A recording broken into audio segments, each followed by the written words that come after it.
By the Book on BFM 89.9. Welcome to By the Book. I'm Sharmila Ganesan together with Lee Lin. And today joining us is a special guest who you will recognize from shows such as I Love KL and Bila Larut Malam, Haniff Baharudin. Hi, thank you for having me here.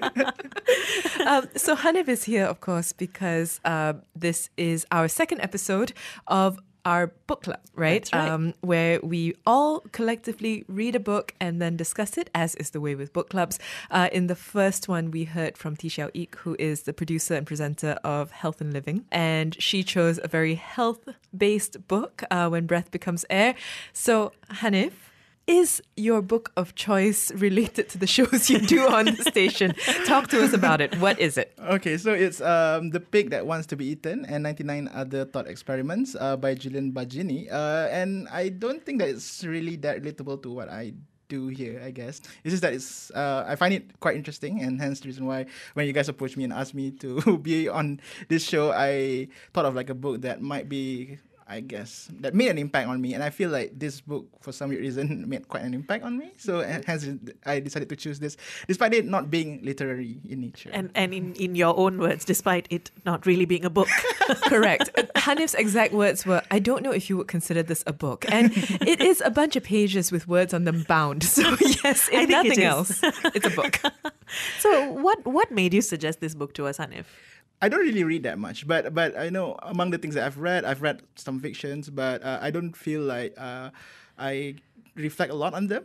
Whereas for some reason, this book, I can sort of like relate to it, because I think I discovered this book at a point in my life when I was like trying to like find answers to things, and also in the mode where I was a bit more reflective, and I find that this book has that impact on me, and hence the reason why I sort of like think, okay, maybe I should recommend this book instead. Is there a real you? This might seem to you like a very odd question, because you might ask, how do we find the real you? How do you know what the real you is, and so forth? But the idea that there must be a real you, surely that's obvious. If there's anything real in the world, it's you. Well, I'm not quite sure. At least we have to understand a bit better what that means. You said that it kind of hit you at a point where you were looking for answers a little bit. But all this book does is pose questions. I was just going to say, I'm left with more questions than when I began. Because as the title suggests, it's, 100... It's all over, in total, it is 100 thought experiments, right? And it is, I suppose, in many ways, a book of pop philosophy. It extracts different sorts of thought experiments from various sources, from philosophy, but from film, from works of fiction. Yeah. And then he kind of elucidates what those experiments, he fleshes it out for you, but he almost provides no answers. I think at no point does he say, therefore think like this. Good question. I think for me it's precisely the fact that because at that point in time I was interested in thought experiments, right? Or rather, thinking not in a linear way. Because I think, let's face it, we all have our own positions and biases, right, when it comes to things. But back then, when I was a bit younger, I was trying to find myself. I was trying to look at things from two different perspectives, right? Because at least, well, things can be grey, but usually it's black and white sometimes. So I try to, and because at that time I was also in debate, and so one of the things about debates is that sometimes you have to learn to think from the other side. Despite having your own position on certain things, you have to start thinking about things from the other perspective. So I think my friend introduced me to this book, and he said that, okay, dude, you should check this out because this will help you think about things from a different perspective. Yeah. So when I read it, I was like, okay, this makes sense. Yeah, because yes, it poses a lot of questions, but for me at that point in time, I was trying to look for how to flesh out the way I think and different perspectives that I can sort of like see things, and hence the reason why it's good for me at that time because I was like just trying to find myself. At the same time, you're trying to set into all these perspectives and biases that you have. So when I read this book, it sort of like put me in a different perspective. Like at least I was able to navigate and to like see things from a different lens, I guess. Mm. Yeah. Did it do the same for you, Sharmila? I mean, did you find yourself? Did you find some of your perspectives being challenged? I think Not so much for me, but I did find it interesting. So one of the things that I did enjoy about the way Julian poses his thought experiments is that he links them to fiction, he links them to film, and because I'm a very heavy consumer of both books and movies, I felt like a lot of these conflicts that he talks about, I had already encountered them in one way or another in a lot of other forms. But to have them sort of distilled and put together in this way was quite interesting for me.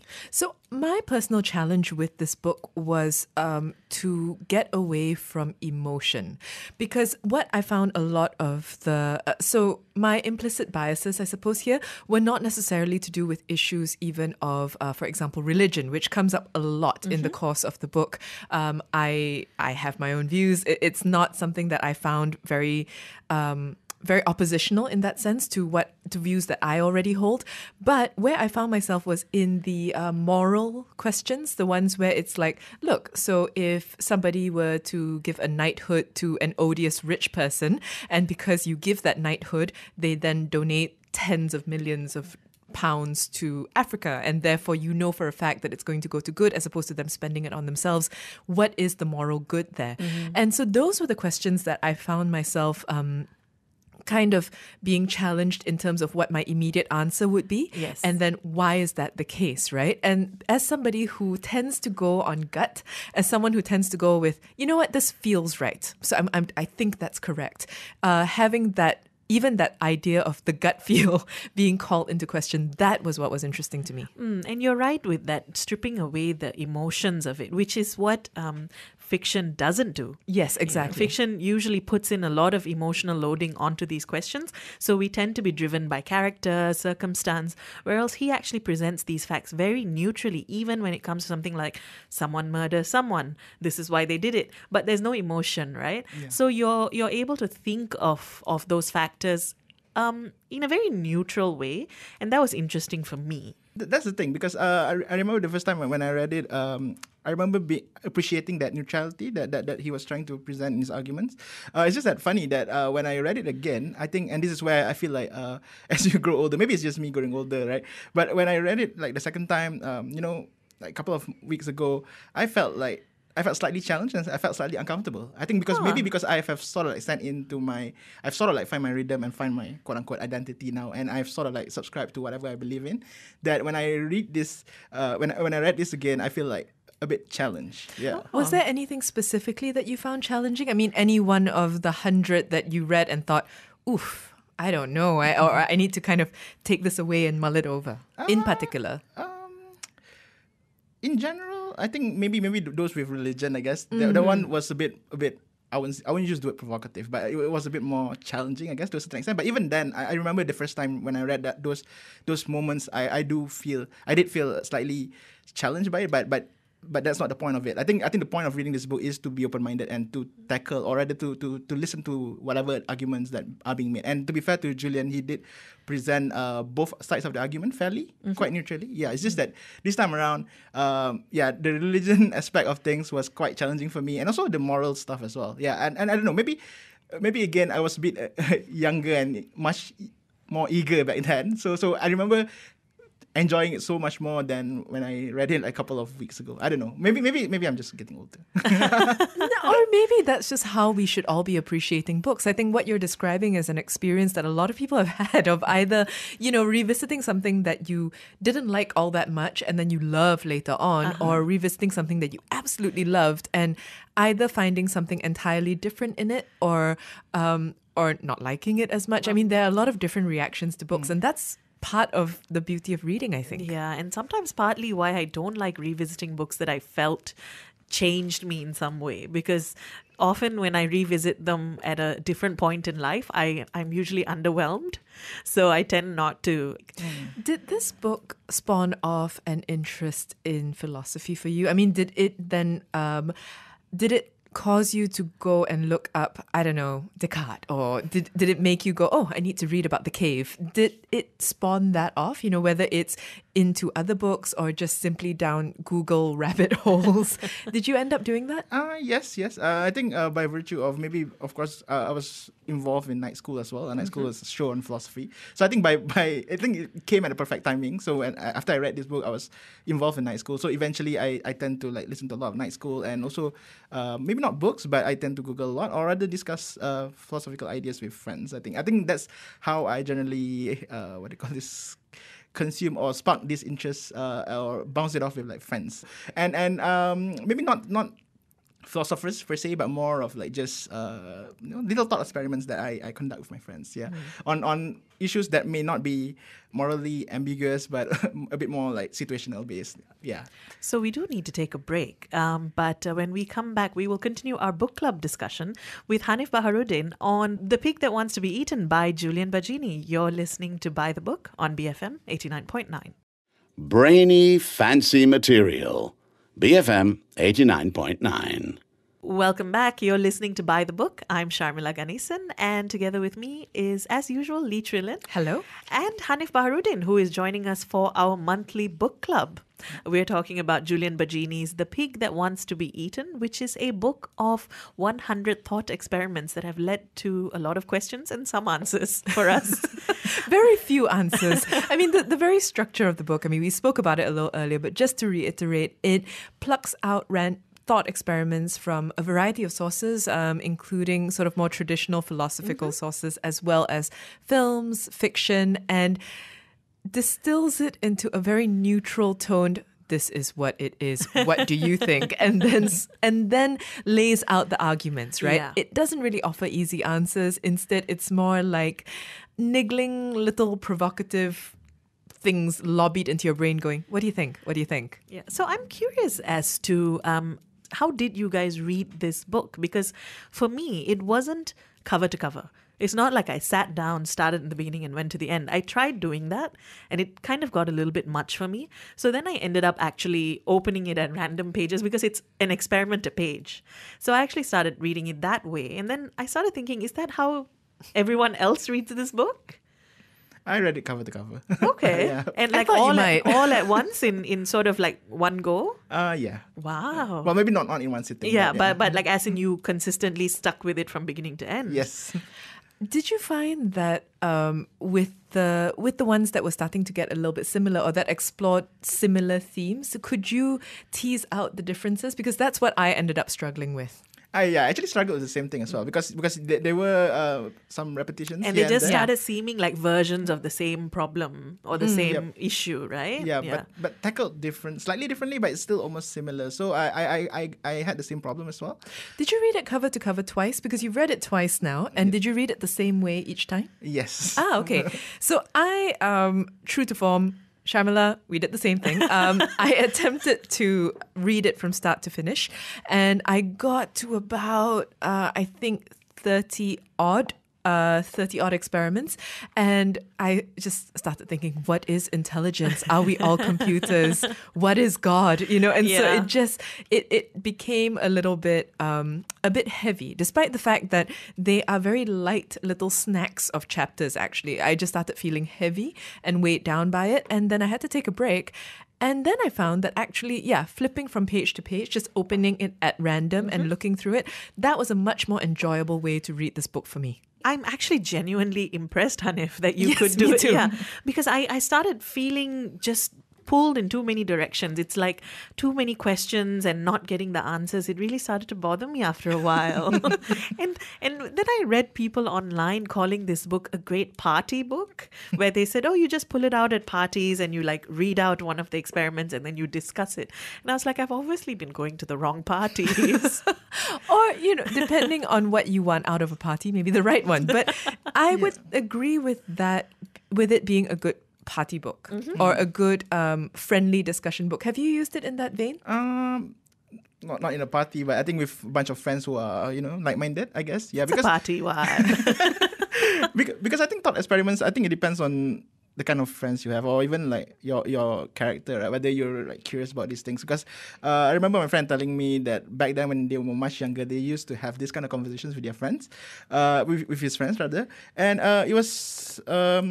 Back then, I think because you were younger, right? So sometimes things can be a bit more provocative in nature. So sometimes you're just trying to provoke another friend of yours who might be a bit more, I guess, less open-minded in his or her position, right? So you end up becoming provocative. And when he told me that story, I sort of like remember that, oh yeah, sometimes I do have that kind of conversations with my friend. But what I like better about the book is that it's definitely less provocative, because sometimes the thing about thought experiments that sometimes it can easily be provocative, right? Because you call it thought experiment, but you can still take a position and try to just provoke your friend or and whoever end you're friendships and relationships. I suppose. That's a really important point to bring up about the book, which is that I do firmly believe that the purpose of each thought experiment is to provoke thought. It's not necessarily to provoke unnecessary.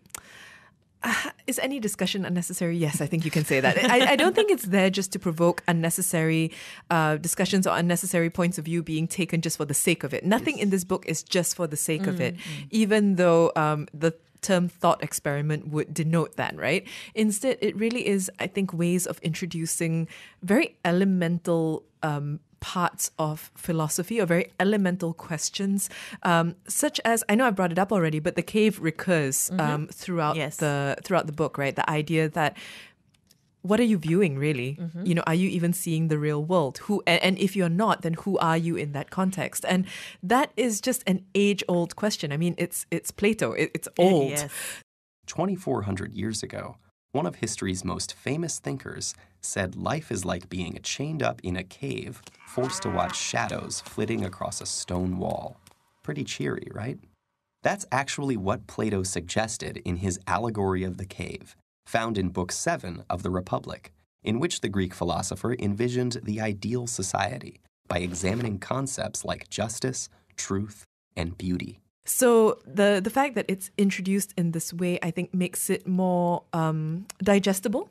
Yeah, I've used the word snack before, and I think that's what this book is. And I think it's very clever. And I know I mentioned this earlier, but I found the fact that he managed to link these ideas like Plato or Descartes to things like Blade Runner or Hitchhiker's Guide to the Galaxy or Ray Bradbury. I liked that because not everyone would be completely on board with wanting to discuss a central question in Plato's philosophy. But I think a lot of people will be like, hey, Blade Runner and that whole idea with, what is intelligence, Replicants. what is consciousness. What do you think? She's a replicant, isn't she? I'm impressed. How many questions does it usually take to spot one? I don't get it, Tyrell. How many questions? 20, 30 cross-referenced. It took more than 100 for Rachel, didn't it? She doesn't know. She's beginning to suspect, I think. Suspect? How can it not know what it is? I feel like he hits that point between remaining true to the philosophical underpinnings while not being snobby about it. Yes, Yeah. yes. There's no snobbery in this book, which was part of what made it enjoyable. Haniff, we have to ask, there are 100 thought experiments here. Did you have a favorite? Okay, I wouldn't say favorite because I think I like a lot of them, but maybe one that is quite memorable for me. Yeah. So it's number 60. It's do as I say, not He's as I got do. the number. Yes, I know. Just for easy reference for you guys, right? So it's do as I say, not as I do. So this is basically about, I think, an environmentalist who was doing a presentation on the impact of flying on global warming. And she basically said that she would like go all across the world to what do you call this, to present, to give talks about this. But at the same time, and ironically, the talk was about, the impact of flying on global warming, right? So she sort of like justified what she knows that she's technically being like a hypocrite, right, by doing that, but she sort of like justified it by saying that, well, I'm doing this, my impact on this is less compared to the potential impact that I could do by giving talks and getting a lot more other people not to fly. Yeah, which I find quite intriguing because I think we've been in this situation a lot of times, right, where we have people who tend to live by that adage of like do as I say, not as I do, right? Right. Yeah. So and the way Julian broke the argument down was quite interesting, saying that emphasizing to a certain extent that the act of her, it's not so much that she's being a hypocrite, but it's just that the fact that she's not living by her words that was problematic, I think. Yeah. This is Jane Goodall, isn't it? It sounds like it might be. I mean, the name of the person in the example, I think, is Irene Janice, and she's henceforth referred to as Janice in the rest of the example. Those are the ones that I find particularly interesting when you can imagine yourself in that situation. And that was one of the examples I meant as well when I said you have to divorce emotion and your immediate gut reaction to it. Because one of the points that the writer made was that one reason why you might fundamentally feel that this person is behaving poorly is because she's being hypocritical. She's doing a hypocritical thing, and yet her logic is almost unassailable. So that's one of those where you have to take a step back from just saying, no, she's wrong. Yeah, I must say, I'm going to interject here that I would pay good money to hear Haniff Baharudin re-explain the 100 thought experiments, because that tone that you took when you were explaining it was just so fun. Sometimes more fun than reading it in the book. Occasionally, yes. That is an occasional flaw with the book. My favorite was, favorite, again, you're right, Haniff, it's a strong word. It's more like one that echoed for me throughout the rest of the book, was number 28, since we're doing numbers, the nightmare scenario, in which there is, to put it simply, there is a woman who had an awful nightmare, and then she woke from it and she felt an immediate sense of relief, and then the nightmare continued. Right. And then it ends again, and she lies there in bed thinking, well, is it over or is it not? And it has that central question that, again, recurs about what is reality? How do you, in fact, know that, well, fundamentally, you're not in the matrix? How do you know that you are awake? How does anybody measure consciousness or what world we're in or what has happened? And that, I've lived through this. I think a lot of us have, of, waking up from a very realistic dream and then waking up again from the second realistic dream and going, okay, hold on, what? Yeah. And so, I thought that the way the intellectualization of that situation was laid out was actually quite helpful to me in understanding what goes on. Yeah, and a very popular theme in so much of literature and film that I think all of us can really, the moment you read it, it's a question that you've often thought of. What if everything I know to be real isn't? Exactly. What if the experience that I'm currently having is not even my experience? And mine is perhaps an issue that I've struggled with on a more day-to-day basis. I grew up with a family that's vegetarian. So it's the cover thought experiment, the pig that wants to be eaten, which is in turn inspired by a vignette in Douglas Adams' Hitchhiker series. Good evening, madame and gentlemen. I am the main dish of the day. May I interest you in parts of my body? Something off my shoulder, perhaps, braised in a little white wine sauce. Your shoulder? Well, naturally mine, sir. Nobody else's is mine to offer. I think it's horrible. It's the most revolting thing I've ever heard. Hey, what's the problem, Earthman? I don't want to eat an animal that's lying there inviting me to. I think it's heartless. It's better than eating an animal that doesn't want to be eaten. It's the fifth thought experiment in the book. And essentially it's this question of, if you can create an animal that is happy to be eaten, who is, in fact, whose entire life purpose is to be food for humans, then is it wrong to eat that animal? And it's a sort of simple premise to a larger question of, why do you choose to be vegetarian, for instance? Do you choose it because you fundamentally think it's cruel to animals? Do you choose it because you don't like the idea of taking a life to feed yourself? And what if by not eating that animal, you're actually causing it more harm, because then it feels like it hasn't fulfilled its purpose? So if you take away the aspect of the killing of a life, then is it something that makes sense? And for me, I think it addressed a lot of my questions that I often ask people who are vegetarian or often being raised in a family where that's the status quo. A lot of people are that because that's what they're used to. And it's not because they think about it. It's not because it served a larger purpose. So I found that kind of, I think, interesting and also very relevant increasingly as we think about the choices we make in terms of what we choose to consume, how we live our lives, doing less harm, whether our actions that are meant to be good actually cause more harm. Yeah, so that for me was probably my favorite. Just to add on to that, right, because the vignette that it comes from, Douglas Adams's, also includes Arthur Dent, the character in Hitchhiker's Guide, the human character anyway, basically turning down the cow in the story, saying, well, no, that's horrendous. Because you're the sentient. idea of it being a sentient creature, yeah. Yeah, you're speaking. You're smart. I'm not going to eat you. Yeah. And instead opting for a salad, right? And then the cow in the story goes, well, okay, fine, but I know a lot of the vegetables don't want to be eaten. And so that adds like a whole other layer to it, which leads me ultimately to the central question here, which is that, thank you, Haniff, for recommending this book. However, you have entered a room with two people, I think, who generally read more fiction. Yes. And I'm curious as to whether or not that central question about the cow, whether that would have been as pressing to you or as interesting if you had read it in the context of Hitchhiker's Guide, if you had read it in the form of a fiction as opposed to in the form that Julian Baggini presented it in, which is more of a, here's the thing and here's the explanation, here's the question. I think I would probably be intrigued by it for a bit before moving on to the story. Yeah, to the rest of the story, yeah, I think.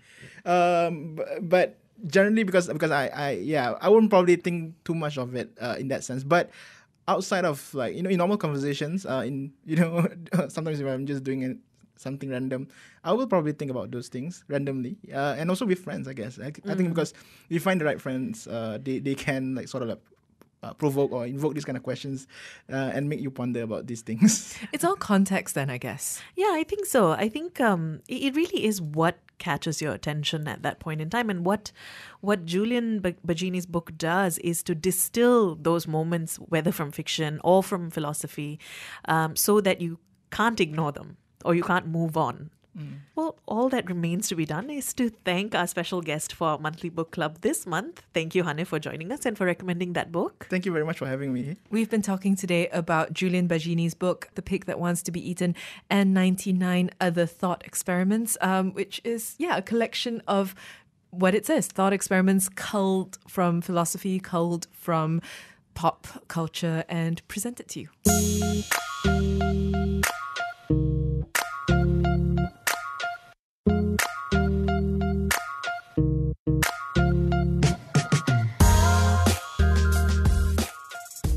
That brings us to Footnotes, which is our weekly collection of bits and bobs about books. So because we were talking about Julian Baggini's The Pig That Wants to Be Eaten, we thought it would be fun to talk about books in fiction, that is, that have sort of led us on a mind trip of sorts. Sure, yes. Books that challenge our ideas and concepts around reality. And we wanted to start, I think, with just a little tribute to the fact that the title of Julian Baggini's book actually refers to a rather different animal, a cow, as we mentioned earlier with Haniff, right? And that takes place in Douglas Adams's A Hitchhiker's Guide to the Galaxy, trilogy in 5 parts. So specifically, this particular vignette comes in the restaurant at the end of the universe book. Yeah. And so it doesn't strictly fall into this self-prescribed category, right, of things that mess with you, but anything that turns the Earth, spoiler alert, into nothing more than a giant computer run by mice, in order to try and generate the question, to which the answer is 42. Correct. What is the meaning of life, the universe, and everything? Anything that does that turns us into mere occupants of a computer, I think is worth mentioning. Absolutely. So Douglas Adams, thank you for changing our world as we knew it. Thanks for all the fish. So we did also have other selections though. Sharmila, you want to start us off? Yes, so this is an author that I have brought up before. In fact, we both have, which is Italo Calvino. But the book that I'm going to talk about is called If on a Winter's Night, a Traveller. And I actually only read this book fairly recently, even though I'm a pretty big fan of Calvino's works. You know, what a ride it is. It's really, the best way I can explain it is it's a book written like they're nesting dolls. You know, it refers to you. It starts off as you, and it goes, you, the reader, walk into a town, walk into a bookshop. And essentially, you go into a bookshop, you pick up a secondhand bookstore, you pick up a book, you start reading, and, you know, it has this, it's told in the first person point of view, and you read a really gripping story, and then at some point, the rest of the book is just unreadable. So you go back to the bookstore, you get a replacement copy, and you start reading, and then the story is completely different. And this happens 10 different times in 10 different ways, and it's always from the first person point of view. And along the way, you, quote unquote, meet a fellow reader, and you're just never sure what's going on. Honestly, listening to you, I feel unsettled. I haven't read the book, but just hearing it is making me feel oof. It's fun in a certain way, in that way that Inception, you know, can be fun, but it is also anxiety inducing. Yeah. And the best part of it is he trips around on different genres. So one of the stories feels like it's a spy thriller. Another one feels like, you know, like it's becoming a romance. Another one seems like a mystery. And you never quite know what it is. And at the end, it ends up being a sort of deconstruction of the novel itself, deconstruction of the act of reading, and who is the storyteller versus who's the reader. It's brilliant. I would completely recommend it. And the title of that again? If on a Winter's Night, a Traveller. So my selection is slightly, it's slightly different. It's called The Rorschach Texts, which is of course a reference to Rorschach, right? Yeah. Have you read this? No, I have not. In fact, I was wondering whether you meant Rorschach as in the psychological test, or sharks that are raw. I mean, sharks as in Jaws and raw as in sushi. So no, I have never even heard of this book. Okay, so it is the debut novel by Stephen Holl, and it's a trip. It's a combination of, if you've seen these films, it's a combination of The Matrix and meets Memento meets Jaws. I don't know. What are you even saying? Okay, all right. Let me try this out. So it involves an amnesiac who wakes up and is trying to piece together who he is because he's lost all sense of identity and is unsure. And then he has to kind of protect himself from something called a Ludovician shark, which is a steampunk-esque consciousness shark that feeds on your sense of identity and feeds on who you are as a person. So it plays with this idea of whether or not you are a person based on your body, or are you a person based on your consciousness? Are you a person based on your ideas, your memories? Is that who you are? And it takes place in this world where, so you have a protagonist who's trying to find out what has happened, who had a real life girlfriend who passed away, but I use the word real life very loosely, who has a girlfriend who has passed away, and who then meets a mysterious young woman who has a tattoo in the same spot that his dead girlfriend did, but leads him through paths of consciousness on the search for a mysterious doctor who may be able to help them evade the sort of an insidious enemy by the name of Mycroft Ward, who is somebody who has managed to figure out how to imprint his consciousness onto people and is therefore nothing more than a virus, or nothing more than, is he even a person? So it plays with all these ideas, and it is a pastiche of many different styles. I didn't pluck those examples out lightly. I mean, the Matrix examples are very clear. Mm-hmm. Memento also. Yes. And the last bit is really just a reconstruction of Jaws. The shark, while being a conceptual idea, is also a very real horror trope. I found it very scary to read about, or to think about this idea that there is a shark who could be following me through my ideas, who could be tracking me through my search terms, my laptop, and will gobble up who I am as a person. That concept is amazing and horrifying in equal measures. And it's actually expressed in type.